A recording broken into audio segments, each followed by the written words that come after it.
nyingi bantu kati abasawo mwe muleto bano mwakisamalizing and program infection but okay butere nkwaniriza nate ku Focus TV nate nabagamba nti tufuna ebintu ebyenjawulo 360 ntegeeza nti kuno kwokka kujosanga sports kujosanga entertainment kujosanga politics kujokusanga health ebyobulamu kujokusanga ebintu byonna ebikuyamba mu bulamu bwaffe obwa bulijjo nagambye nti nja kuwangana ku history ow'ebintu ebyaffe ebyedda nyina abazeeyi bange bentambula nabo era nabo baba kunyumiza story Uganda wajja evudde ne wajja eraga tulina omukisa nti tubalina n'okufocus abatuwa ebyo onokunaku olwaleero neera negatiddwako musawo Tone bisoboka musawo ono waliwo video gyetukoze emabegakaawo era kweri ku mikutu kuno etambula ng'ayogera ku bulwadde bwa sikosel naye ne mugamba nti musawo ojja kunnyamba ompeeyo obudde ate si buli wiiki omulundi gumu tubeeko ebyokuyiga mu bulamu bwaffe obwa bulijjo n'olunaku olwaleero njagadde tukwate ku kye bayita infections kigazi nga bwaŋŋambye off camera ninjagala kitemeeteme awo tusobole okitegeera abantu bangi kati abaana ab'obuwala bakifudde na muganyiro gwa kujjamu ssente okulimba abantu infections beesibakkanirwa buli kaseera twagala tubitegeere leero infections zino zabika bimeka yawaye oba ozifunye zisobola okuwona olwo yaŋŋamba mbu teziwona naye tugenda kuba tubimenyaamenya tubitegeere ne musawo Tone sebo amiina sebo nange nesimye okulaba nate gasingidde ddala okulaba abaana bambuuza we wamugyewa ajja asomese bano badokita ba TikTok ekizibu ennaku zino abantu bafuuka malya ga nsimbi basawo bali bamalya omwana yaŋŋamba kati ono omusawo bulijjo aluddawa okujja okusomesa basawo banne abali ku TikTok koze ye era balina n'amannya ge bajja bamenyamenya mu message neŋŋamba obannaayo baabafere omuntu ayinza okuba nga yasoma naye ethics n'ennoms z'obusawo n'azeesonyiwa n'azivaako n'asalawo akole kimuyamba oba kimugaggawaza kati guli omutima gw'ekisawo yes n'aguvaako kati obusawo owandibadde okwewaayo okuyamba omuntu ye n'agifuula bizinensi n'agufuula mulimu kati si mulimu omulimu ne bizinensi birala omulimu gusobola okusasula wadde nga gukuwa ekitono naye ng'oli mu mativu nakyo naye buli lwokola bizinensi oba oyagala ogifunemu amagoba nga mangi omulimu gwosobola okubeera mutebenkevu bampa emitwalo gyange 3 otyo n'okola services era ejja mu sente zo naye teri akola bizinensi ng'ayagala loosi obanga alikoteted nti kanfuna akakadde kange buli mwezi buli lwaba akola aba ayagala afune nga nnyingi kati abamu obusawo bagenze bafuula bizinensi yesobola kyatuse n'okwogera ebitajja mu okwogera ebitajja ebitali mu ethics za busawo okujeregerera okwanja ebyama by'abalwadde n'ebintu bingi ebiswaza ebyennyamiza ebyesitaza musawo buuza ku bantu baffe abalabi baffe aba Focus TV nsanyusa obbalaba era ne kati ndoza nja kitwala nti kati tufuuse ba famire bw'alina ekibuuzo kisseeko tujja kiddamu oba topiki gyoyagala tukwateko ojja gisaako tujja ginnyonnyola nga etunaatusomedde tetunaba tusobodde era tetujja balimba tujja bagamba nti ekyo kyetaagamu obukugu obw'enjawulo okuddamu okusoma oba okikolako risaati naye nze kati mukitwale nti ndi wammwe yonna aba neetaagisiddwa oba nga bampise nja kubanga nzija okutaanyako nsonga amiina omusawo tweyanziza obudde bw'otuwa ne tweyanza n'obwongo oba kuwabula kwowa abantu bangi bali bawangadde mu butamanya omuntu n'aba n'ekirwadde naye nga at least bayiga bakimanyiira bamanyira okubeera nakyo era ali free nakyo nzijukiriza omulabi wa Focus nti musawo Tone ono era ali mu byabufuzi politics kozi kifo kye kya kansala municipal kansala mu Wamala 1 na Bweru mu Nansana municipal olina omulonzi wo yajja mu inbox nangamba nange oyo musawo waffe eno ekyamazima nina abalwadde bangi benzijjanjaba ne bendaba naye abamu nnyinza okuba nga bajjukira nga balala sibajjukira naye abo bonna abakomenti nga bamanyi kansabe nti kaŋŋambe Allah abawe kibasinga okwagala kituufu musawo yanjisibwa ground eri etya tusaawa zino tuyiterekeyo katono ground simbi ekyo kyosaagala era kikweraliikirize abantu ebisinga njagala nnyo tufokasinge ku kiri eri ekya gurawundi kyo kiri fayini kati kyo tugambe nti kiri fayini saa zino tuba tulina kubeera ku nsonga z'abantu nalabye ebifaananyi ku status ne ŋŋamba mukulu kati ali mu bantu be bennyini ate ebyo bijja bibeera lwakuba ze saagala nnyo bipositinga kyoba oluusi bw'opositinga ne b'oponenti oba waata amaanyi okukola ennyo very true kati ate gwe oba olina kuba munafu ne bamanya nti gwe oli munafu naawe ne weemanya obunafu nekikukwate gwe okukola ennyo okuyisa oli oba omunna obutakuyisa nkitegedde okay musawo njagala tutunule ku infections abaana bangi oba bawala naddala abaana ab'obuwala simanyi ne mu basajja infection eno nja kwongera otutangaaze naye bavuddeyo nga kwegamba oba ngambe kiri too much nti every other time ndi mulwadde infections zino kitegeeza ki kati mu bufunze kasooke ngambe nti abantu abasinga boogera ekigambo nga tebakitegeera ekyokubiri ne bakigandawaza bo ne bakirekawo nga kirina amakulu gaakyo ne bagoonoona naffe in fact infection twandibwisenga bulwadde obulwadde obuleeterwa embeera oba obuwuka obwo obuleeta ki kuba bwenkeera ku makya ne nkugamba nti infection bulwadde saagala owakane kuba tulina skin infection bwe bulwadde bw'olususu ne tubeeramu infection oba oluusi ezikwata abaana ne bagamba nti kati omwana ono ogenda mu ddwaliro ne bagenda ne bagamba omwana alina infection either aba alina bacteriosemia gastritis gastroenteritis ekyo nakyo kiba kirwadde ki ebirwadde kale ngebyo bikwata abaana ne tubeeramu ne infection ezimu ezijja olw'omuntu yo obuteebeera nti oba avunze alina ebbwa tugeze zi sepsis ezo zonna ziba infection kati infection abasinga bano ze bakuliriza oba bano abasawo bafe ab'ekinnansi ze twandigambye nti infection obeze abakyala zibabeera nazo ng'oggyeko zino ez'olususu oba amaaso oba ennyindo biki ebyo ezo zonna ne tuzireka ezo infection era nazo tuzaawulamu tulina infection ezikwata ebitundu by'ekyama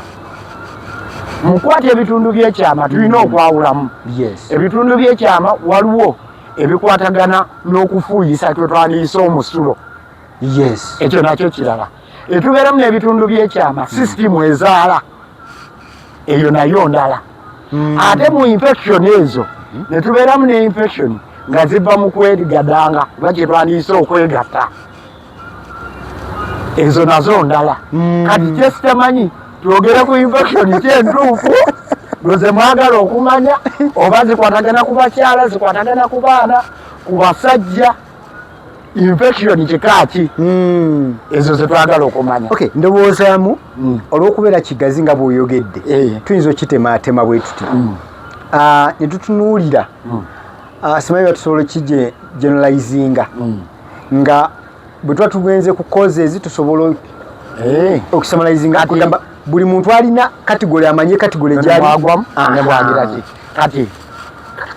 mu bufunze ano kyemanya abalonzi bonna oba abatuuze baffe kyebasinga okwetaaga okumanya ye infection omukyala ajja nagamba nti ndwadde infection naye nga tategedde oba omusajja najja nagamba bangambye yalwadde infection mu kusookera ddala nga bwe kugambye nti nga tonnabagamba nti ndwadde infection olina sooka manya infection zenina zikuttewa era wawe zigenze nkunyonyodde ne nkugamba nti infection zino zijja nga zisinzira tuba tuzigradinga mu either we zikutte oba akawuka akazireese oba engeri gye zikuttemu kati katutandike ne infection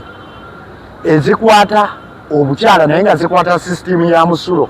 mu luzungu kye tuyita urinary tract infection ndozo nfuna bulungi mu urinary tract infection zezo infection ezikwata ebitundu ebyo ebicontrolling omusulo mwezo infection tulinamu kye tuyita urethritis olaba mu sisimu y'omusulo tulinamu luno olupiira in fact mu sisimu y'omusulo katugambe nti tutandikidde ku nsigo ze tuyita kidney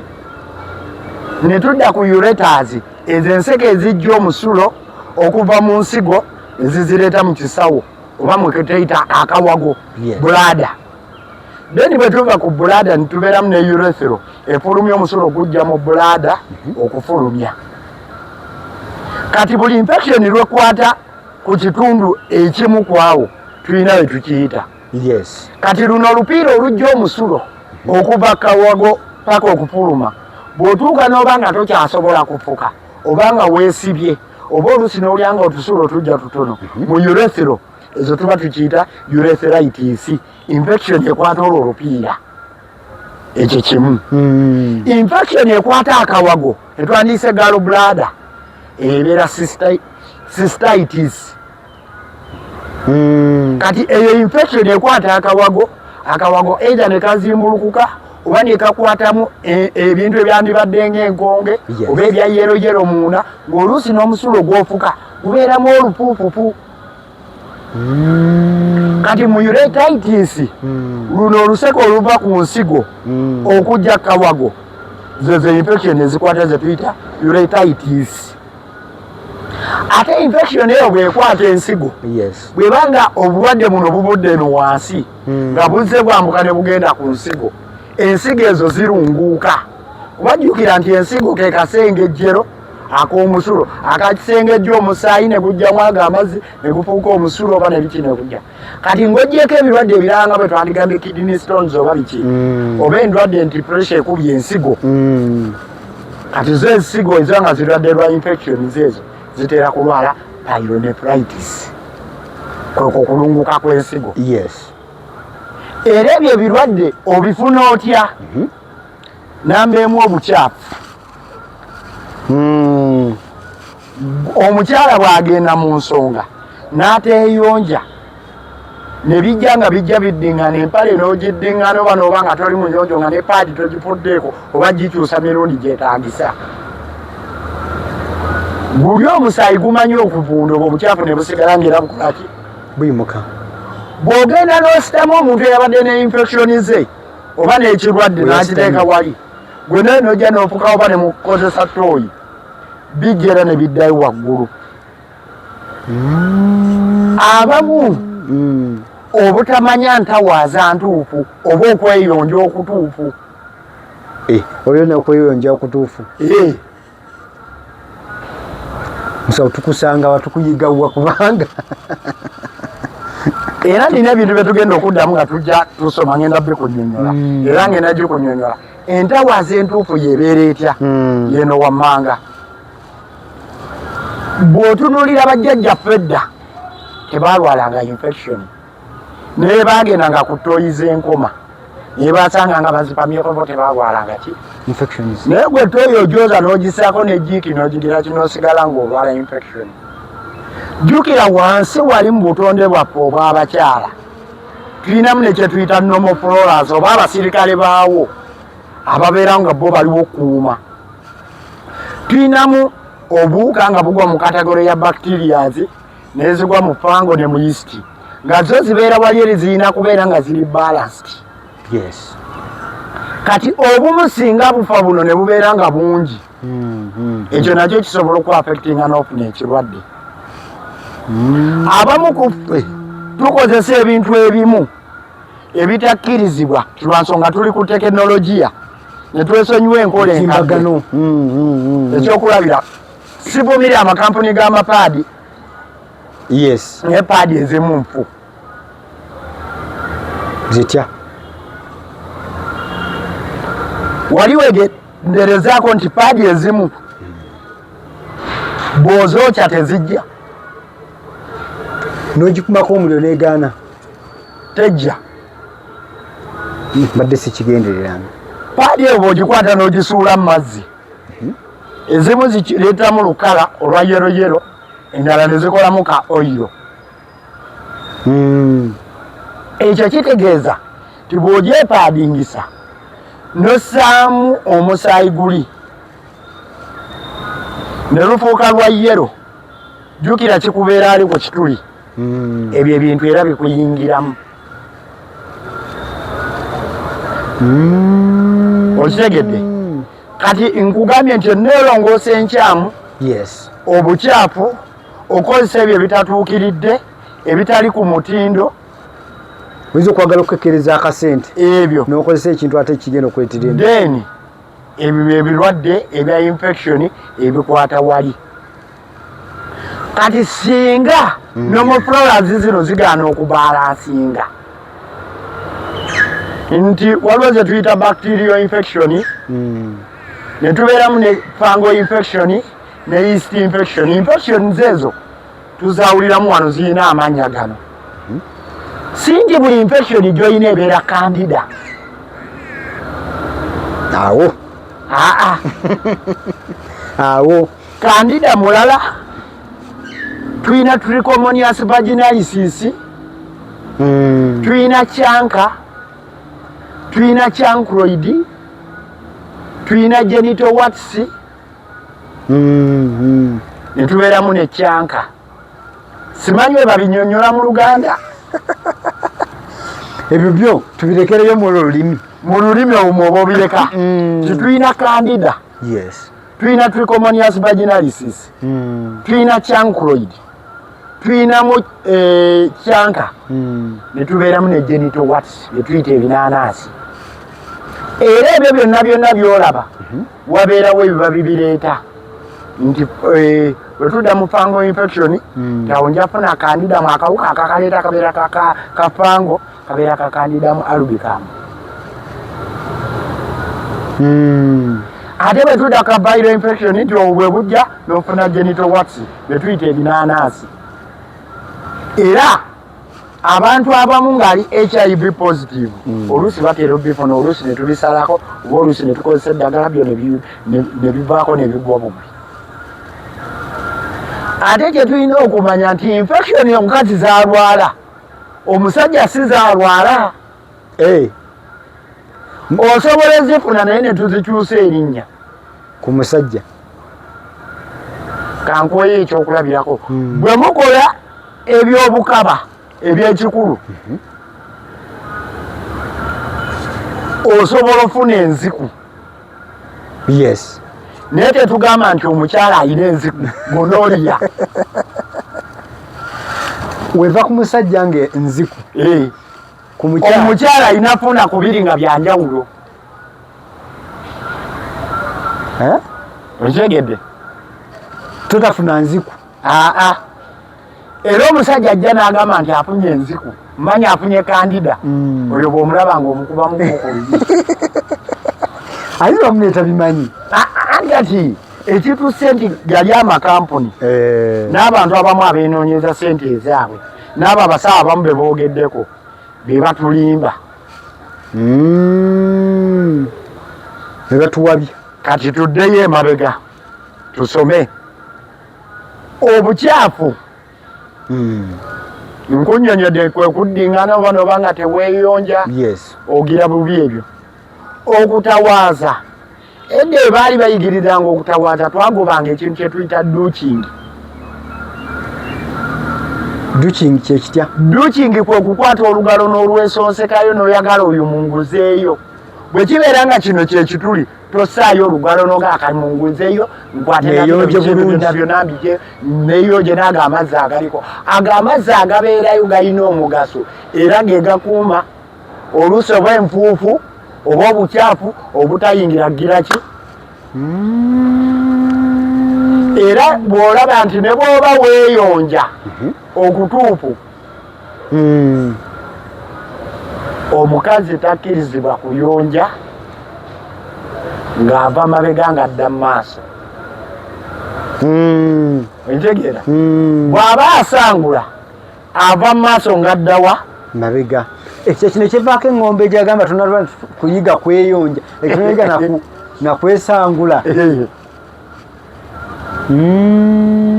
Era kyandibadde kyavunaanyizibwa nti omukazi bw'agenda emmanju okwewala ebyo n'atiisa agende n'akadomola k'amazzi. Akozese kadomola. Kuba sisirimu eno ey'omu maaso ku mukyala eriraaniganye n'ebisisimu y'emabega. True. Kati okwesangula ng'ava emabega oba ng'asangula ava mabega ajja mu maaso aba ajja bukyafu bwansi ng'aleetawa. Ekyokubiri ebintu ebimu bye tukozesa ebitasaanidde okugeza abantu bakozesa panty liners abedda abatazikozesanga balwalanga infection omuntu nagamba nti nze nguze ka genital wash n'akayiwa mu mazzi nagamba ngenda otawaazisa era n'amanya kiwedde ne bagula ebiweke ne babyesonsekayo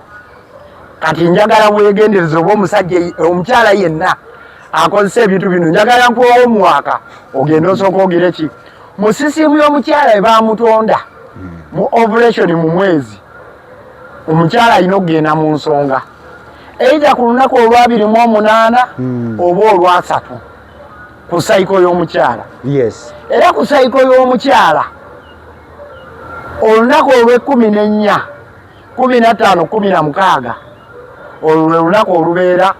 olwa ovulation ng'obusimu bubeeramu mubiri gwe okitegeera nti omukyala bw'ova mu nsonga ze twandiyise nga safe days ng'egiri maze okufa tukuwayawo ennaku zo nga 45 ne weeteekateeka olunaku olw'14 ng'egiri kuze ne lijja nga liri ready for fertilization era mu nnaku ezo olw'14 15 16 omukyala aba alundugga ndoza kati ontegedde yes engeri y'ekikulu era singa waba tewaliwo kiriwo ejja eryo lifa mu kufa kwe kw'okubuliidinga ye menstruation cycle nti babeera tebalifatalayizinze singa mwegatta mu nnaku zino ez'emabega zino z'obaze otyo ne mwavinga live sex awo abajja funa olubuto bw'aba tafunye lubuto eryo girina okufa era liviirayo mu musaayi nenabaana neyeeyubula neddamu neyeetegeka buto era omukyala agenda mu nsonga ako ke kabonero akalaga nti aba asobola ofuna olubuto kyokola bw'afuna olubuto ziri hormones nejja okujja tebijja tebibaawo teri mukyala agenda mu nsonga alina olubuto okujjako ng'alina ekizibu waba lufunye baba eri system ekitegeererawo nti kati wano kati ninasooka kusawo kapolositopo kati gyengezaako okulaga tikati awo tuzze eri mu sisimu y'emabega yes kati gw'omukyala bw'obanga owulira olundu gw'ovudde mu piriyodi manya chemicals oba byokozesa byebikuleetera ki oba paadi envu okitegedde nti bw'okozesa chemicals zigenda kussaamu ekibeera ekyokwagala okukola ki nkugambye paadi eyo gikwate ogiteeke mu mazzi yes bwereeta bi oyiro oba neekola ebimeremere ng'ebya pampa eyo paadi teba ntuufu toddamu gikozesa erina kubeera ng'eri kwalaali ng'erina cotton pure bw'ogiteeka mazzi ekola etya entuufu esigala eri cotton absorbinga bwabsorbinze eba esika okitegedde sikutukakutuka nga biri ebibeera mu pampa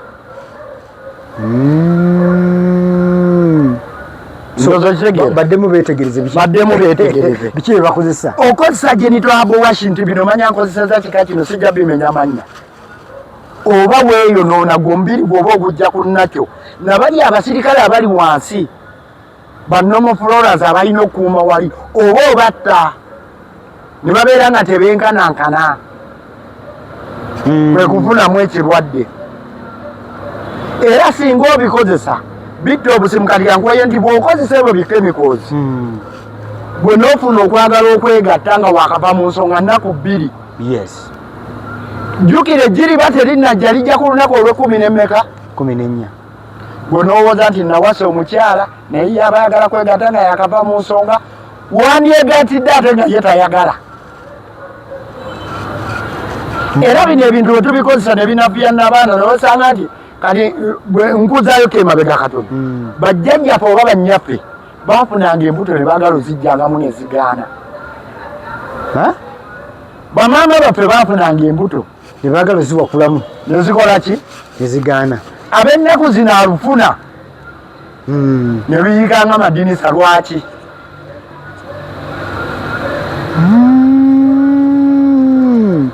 bali bazibwanyisanga olusi zivemu ne bagira n'okukola nga biki ne bakosa n'ebisaandasaanda ne lugaana naye oba ennaku zino ne bwoba tolina kyakozeseza ogenda okulaba lwaki musawo andi kati zezo ensonga ezimu zezijja nkunnyonnyola infection manya ebyo chemicals bye bakozesa manya mu pantyliners manya mu nkozeseza kyokka ate nga bye bimu ku bicontributing okukola ki omukyala bw'aba olubuto era naye asobola okufuna infection telwa nsonga immune system ye egenda n'ekendera ate ng'erina okusupportinga omwana ali munda n'okuleetawo embeera ey'omwana okukula kyova nti omukyala bw'afuna olubuto emyezi egisooka omubiri gwe guba munafu concentration ebeera eri ku formulation ey'okutonda omwana ebitundu by'omubiri kati zezo infection zenkoze eki kugambye infection tuzifuna mu kwegatta zezo tuyita sexually transmitted disease oba infection STIs netuleberamu nekibayita urinary tract infection ezo infection ezikwata esystem y'omusulo ze infection eza wansi ebbiri then abeerawo ne infection ezijja na normal floras tezibalansinga so wulira zidda ne mu basajja eki infection zetwogeddeko bwe weegatta n'omukyala lwakuba nti infection z'ennaku zino ze luusi ezimu nziyita nancupule infection ezize nga za chemicals ne zibeera mu mukyala ddayo obuuze kitaawo oba jjajjaawo mubuze ku ndwadde gye bayitanga ey'abazira kyabanga kizibu okwegatta n'omukyala saawa 6 ogw'emisana nezituuka 9 nga tonawulira nti enziku ekutte yakubalulirangawo era ogenda okuvaawo mu ssaawa emu oba otegedde ndi kati nga n'omusulo tegukyajja ngera bakwata ne mukonzikozi ne bayisa mu luseko olwo omusulo gusobola okufuluma nga wakutte gye yalinga endwadde y'abazira endwadde y'abazira nga nziku naye kati omala okwegatta nga ofunye kannakitendeko ne weegatta nako n'omala wiiki ne bakebera ne bagamba nti kati wafunye enziku kati ovala nkugamba nti ennaku zino nnongooseemu ncupuli endwadde bazicupula tetukyalina konko tetukyalina konko dupe waazo ng'ate ziri generated kati mu mbeera eyo obubonero kwomanya infections ezo oba ebirwadde ezo kisinziira omukyala bw'obanga oyagala kakasa nti sisitimu y'omusulo gwo yendwadde bw'ogenda ofuuka n'owulira nti omusulo gukubabuukirira bw'ogenda ofuuyisa n'owulira nti omusulo tegujja oba gujja nga mutono oba olusi nga tofuuyisizzaako ki naye nga togenze mu kiyigo nga owulira gukuluma oba okufuka omusulo n'owulira nga guwoomerera nga wano bw'oba ofuuyise oti owulira gukunyonyogera eyo manya infection yakutte sisitimu yaki ya musulo eno eya urethritis ate singa emala n'ekwata akawago gallbladder manya ogenda kuba ofuuyisa kumukumu oba tosobola siba twakugeera no mirundi ng'esatu kati ng'oli manju buli luyitawo kanzijjako katono uleka ngende malufuuyisaako ki omanya akawago kakoze eki kati ate infection ezikwata eno ku nsigo kidneys oba ziureters obulumi obuwulirira muki ebiseera ebisinga ekyo kyo tukirabira nti n'ensigo zirunguuse tukirabira na musikaani infact n'akawago webakojjako n'omusulo ne bakebera ne bagamba kati olina pulse cells epithelial cells ziri mu plus ne yeast cells ziri mu plus webakeberedde muki ate zino z'ofunye mu kwegatta ogenda okuwulira bino bagamba nti sikyalina mazzi girisoli yakaze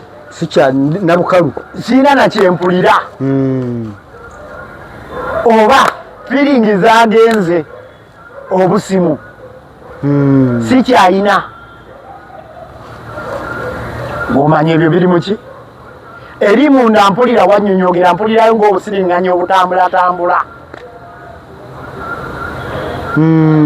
then ne mu sisimu eyo waliwo infection ey'okufuna kye tuyita ebizimba oba amabwa basolina busesi skin rash oba biki byonna nga bizoba kirina ekijja ne kyekwatako ng'ejjute ekyo nga togenze ku bino bagamba bizimba ku nabaana bino bijja ekyebizimba ku nabaana esisimu yezaala nayo ndala kati eyo reproductive health ng'ogenze ne ku uterus complications ezibeera ku nabaana kubanga enabaana naye eyina ebizibu byayo waliwo fibroids waliwo mayomas waliwo cysts ebizimba ebyo byanjawulo era nabyo byo bikola ki bifuna gundi era nabyo ebibireeta oluusi ebimu byaki naye kati wano tuli ku infection mwe zino ze basiba babagamba nti zezikola ki buli kaseera nafunye infection kati amagezi gempa abantu kwe kusooka ngaali bwenzeeyo nekugamba nti bw'omanya olina infection ofunye ebyo ebizibu bakujjanjabe obagenda mu ddwaliro bakebere bakujjanjabe naye nga gwe omuntu naawe olina ebintu byolina osooka okukola bitya okweyonja obulungi nga totawazisa biri ng'osoose kalina ogaa nti kano ng'osozeyo ddalambije ebyo bikola ki ekyokubiri okukozesa paadi entuufu oba okuddayo ku ziri paadi z'ebigoye ez'okwoza kuba zo tezibeeramu ki teziba na side effect yonna ate kati zo zirimu chemicals omwana w'ennaku zino mugamba ekigoye ekyo ani kati mubatya kwoza bw'oba oyagala okukakasa nti paadi ezo zireeta infection omwana gw'ozadde waka omwana ow'obuwala ow'emyaka 2 ateegatta atasitama kutoyi omuki gw'osiba pampa lwaki naye afuna infection n'asiibwa wansi nti chemicals ezikola pampa ze chemicals ezikola ki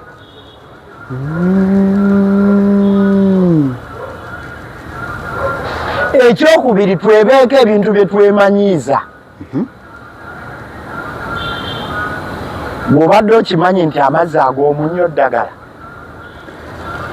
nga nfunye amazzi gange kwata amazzi go liitayo teekamu ejiiko ye ey'omunnyo baatugambye ofumbye liita 3 teekamu ebijiiko bye eby'omunnyo bimeka biteeke ku kyoto tokosa gaesere ogaggyeko gawole amazzi ago gateeke mu kadomola kateeke mu manju ekisu ekibi amazzi amakyafu agakuvaamu okusiiyibwa obwo obujamajama ogwo omukyala buli lwogatawazisa obanga abigemye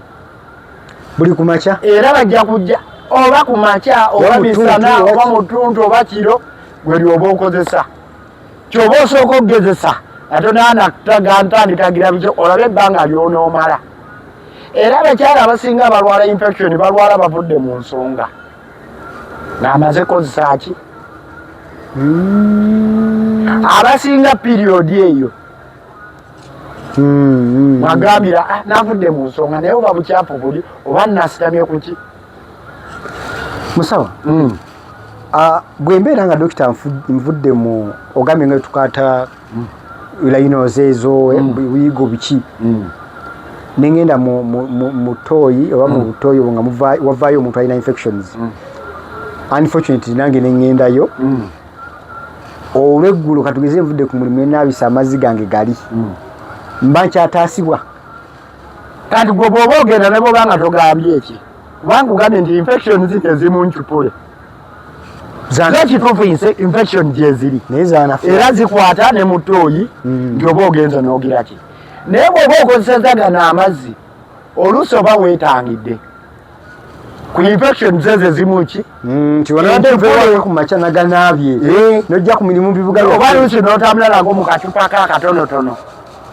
nga mu ttooyi ezo ez'omu bibuga omala ogikozesa noga akantawazisaago obanga eyeegemye lwekisooka ogwo omunnyo gugenda kuyambako okubalansinga nti nabuno naye babuze nga bwagala ogira ki kuba bukuyambako n'obutakozesa eridduukingi okitegedde kati ekyo kiba kikuyambako naye era tekitegeeza nti omale gasitama ku buli toyi nti lwansonga olina amazzi ag'omuntu mbadde manyi bwe mmala okugafuna kiwedde era naawe olina okwerobozaokulindaala newakubadde einako kano akalembegereza tekitegeeza nti wesuulireyo leka kulowooza nti bonawona weŋŋenda nedda dokita omukyala katugire mukyala wange alina infections nze ng'omusajja mba waliyo chance yonna yesigala nga asobola okukola sex nesifuna infection oba waliwo bika ebyo ebyobulabe olwo n'ebitali byobulabe nti tusobola okukola notafuna musajja notabeera affected kati ekyo tobeera sure kuba lwansonga tomanyi digiri ya kirwadde ekyo kwe kiri ate era nokukola sex tekiri advisable kuba lwansonga oyinza okuba nga gwe yamuleetera ng'akyamira eddagala ali mu prosesi y'okuwona ngo tewejjanjabe ate ng'oyongerako bwongezi ki nga gwe omusajja oli free olaba buli kimu olabanga kati era nkuwa ekyokulabirako omukazi asobola okubeera ne infection okumala weeks 2 naye nga tamanyi nti azikolaki nti azirina watuukira okulaba ku bubonero obumu nti oba oluusi avaamu ekisu ekiwunya oba oluusi alaba n'amazzi ng'abadde nazo okumala akabanga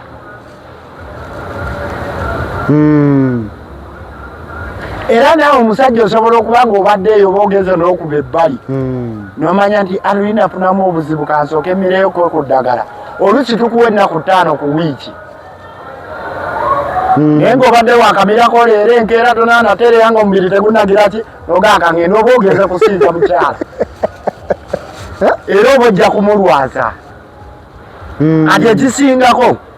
kufuna treatment n'ogimalayo omusooka mukolamu ka abstinence oba ekiba kiganye n'okozesa kondomu oba kyeneerabidde okugamba ti ne sex atali mutuufu oba okwegatta okutali kutuufu nako kuleeta infection dokita okutyako okutali kutuufu oba okutuufu towulirangako bayingira mu bituli bye batalina yingiramu n'avaayo ate n'ateeka mu kituli kyalina okuyingiramu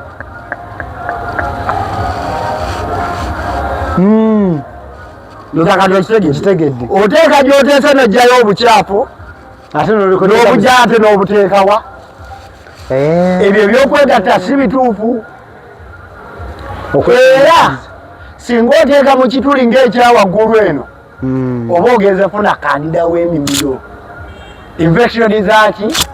ez'emimiro n'ez'omukamwa tukitandika tukayisizeewo nnyini w'oyogedde wano naffe bakafulu nnyo ng'agamba nze yesita mu kukola sex era ye agwa n'ebbakuli oyo aba agwa mutulubaki andi kati era oyo bw'agigira bwatyo n'amala nga bw'okyogedde nti n'agwa eyo gy'agudde n'asangayo infections ezo era gwe kimanye nti emimwa gigenda mumubabuka afune amaba mu kamwa emimiro afunemu biki yenna addugale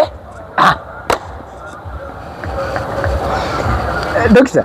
bino ebikolebwa singa oli asangibwa nga alinamuko endwadde mulimu endwadde kati nga AIDS mulimu endwadde nga biki birina engeri gye byongeramu speed oba gye bikendeeza omuntu okubeera nga afuna endwadde ziri endala mu ngeri ki obadde olina endwadde zetwayogerako wagamba nga AIDS slim noyogera ku olina ekirala kyewayogerako ekirala ezo ziri ezisiigibwa nti bweyafuna ne infection eno emikisa gyeyongera bweyongezi gya kukwasa ziri endwadde kyolina osooka okumanya ziri chronic diseases oba ebyo ebirwadde ebyobuwangaazi birinamu ebika tulinamu communicable nga kyo kisiigibwa ne non communicable nga tekisiigibwa era buli kirwadde kirina mode of action n'engeri gye kirumamu kati obuzibu obuli ku siriimu oba ku TB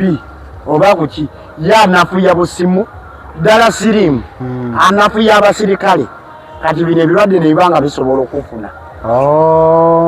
Nga system tekyasobola kulwanyisa bw'obeera n'akawuka akaleeta siriimu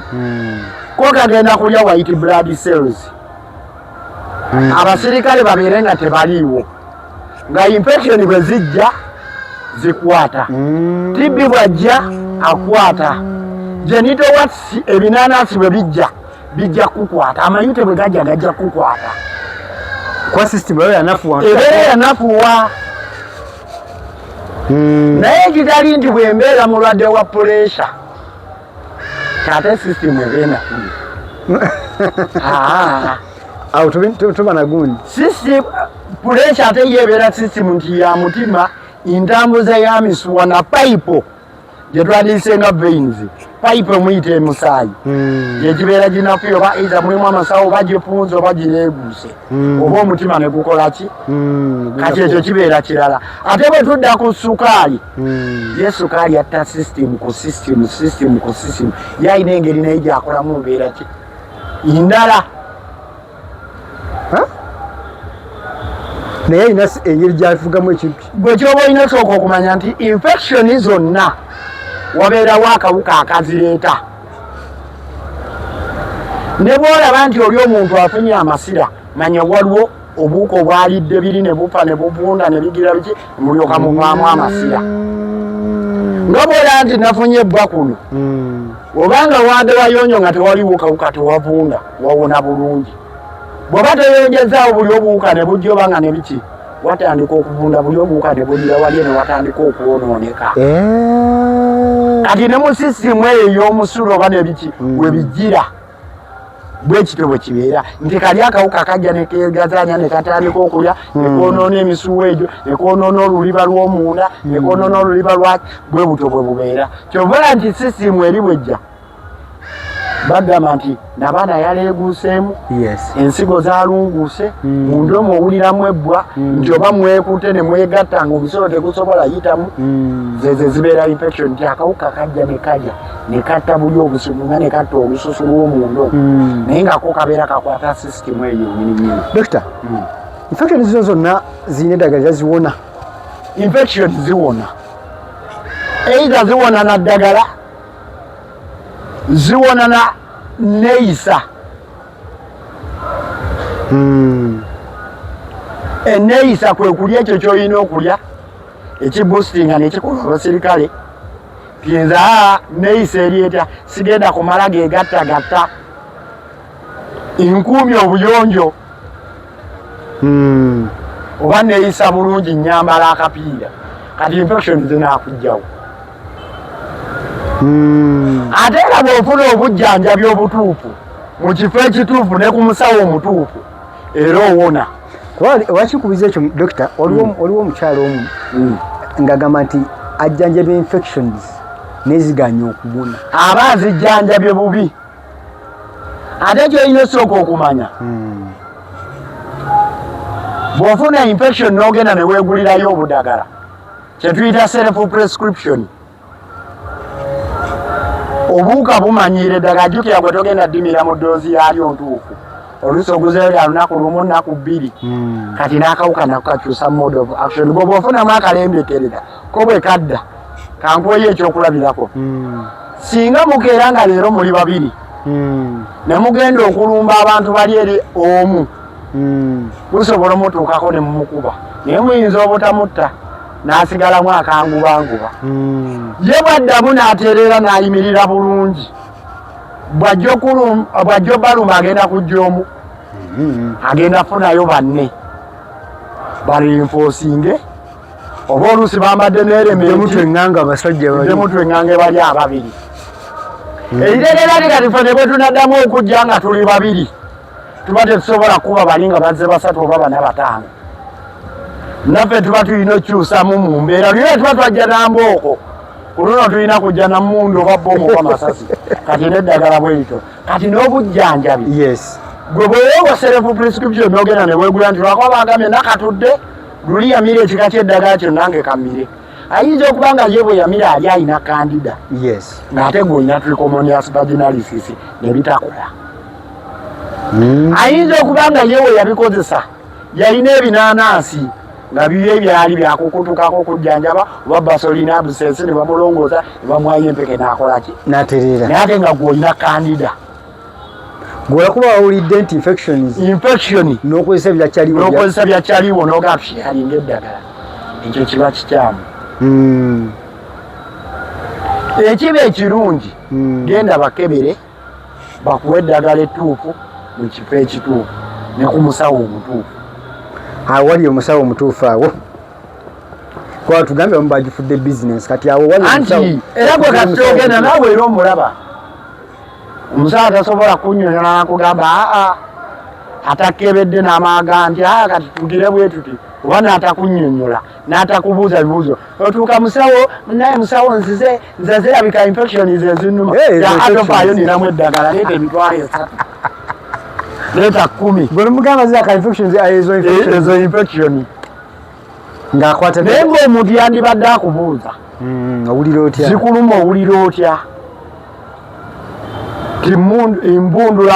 amazzi gafaanana gatya kimaze ebbanga kuba mulimu ababundula aga yero waliwo agayina amata agafuddefudde waliwo abalina aga green nga gagali greenish waliwo abamu abaleeta otusirasira waliwo abamu olusi nga ye bw'abaafuka aleeta musaayi kati byonna byanjawulo omusawo waba takubuuzizza ku ebyo kitegeeza nebyagenda okukola biba bifu era aba alina okubuuza obulumi obuwulira ofuka oba obuwulira weegatta awulira omulumi nga yeegatta ekitegeeza amapwa n'ezo infection ziteeke kubeera mu sisimu ya bukyala eri bw'oba owulira nga obulumi bukuli muno mu ndira eiza kawago oba mu ndira ate mu ndira infection zaazo ezo zibeera zezo tuyita pelvic inflammatory diseases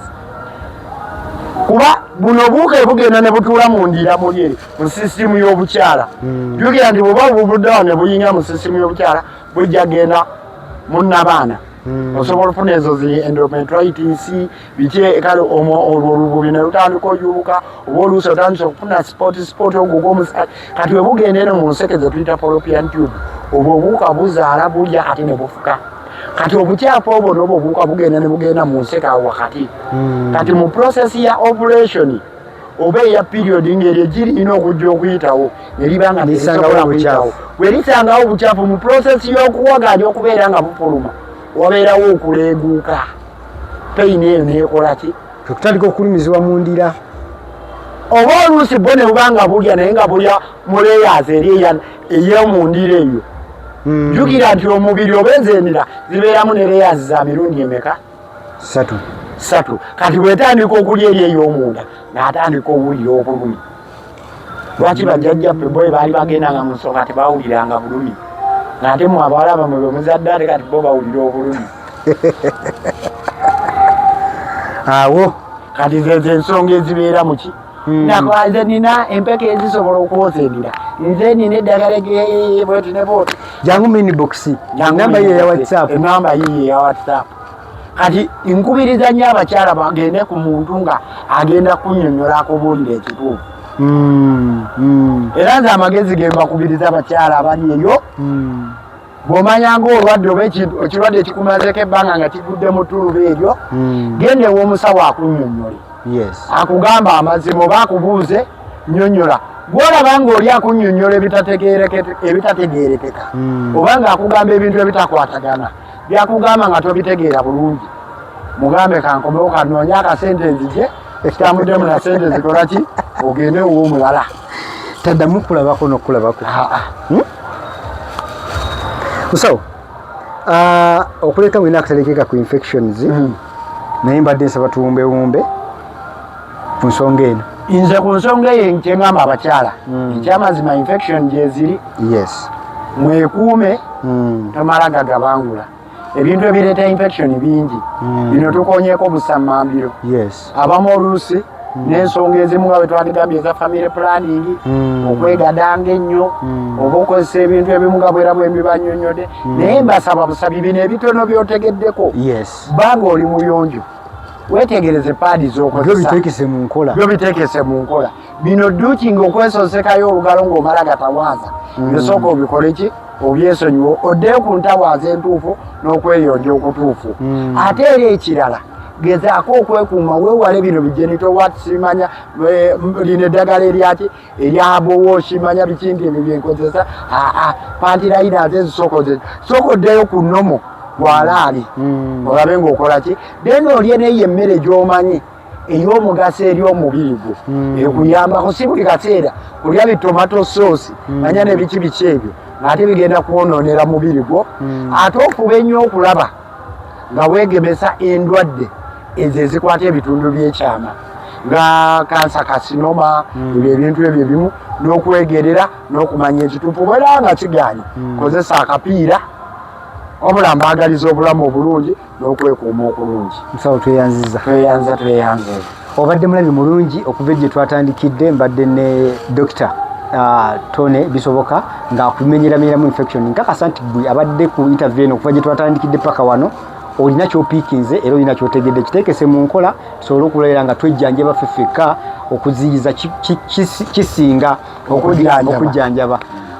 Nero tukomye wano tujja kutudingana mu video yaffe ezijja mu maaso. For now, bye bye. Kusubscribinga ku Focus TV yange bingi